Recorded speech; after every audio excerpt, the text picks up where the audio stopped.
They say history belongs to the victor, but what happens when memory itself becomes a battlefield? Today, we explore the contested realm of Holocaust remembrance, where competing narratives, political agendas, and moral responsibilities clash.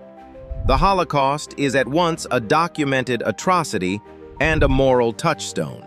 For survivors and historians, its facts are anchors. 6 million Jews murdered, industrialized brutality, the collapse of decency. Yet remembrance is never neutral. Nations, groups, and even generations shape memories to serve identity, legitimacy, or political aims.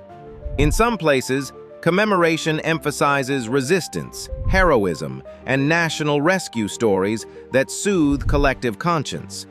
Elsewhere, the emphasis is on suffering and loss, a plea for recognition and reparations.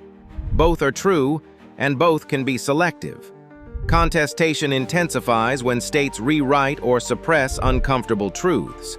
Laws banning certain narratives or memorials that omit culpability transform memory into power. The result? A fractured public history where education, museums, and monuments compete to define what counts as truth.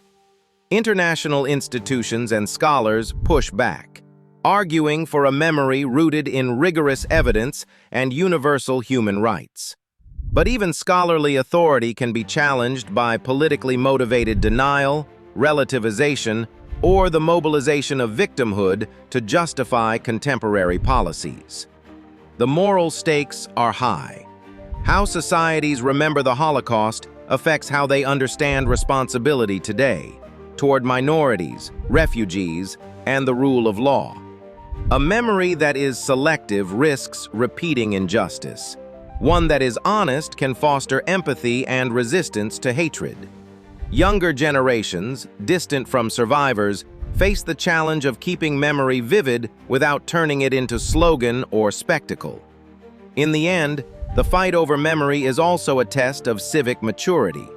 Recognizing complexity, acknowledging perpetrators and rescuers, suffering and resilience demands courage.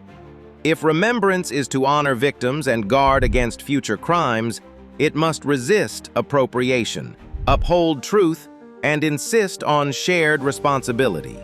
Only then can memory serve as a foundation for justice rather than a tool of division.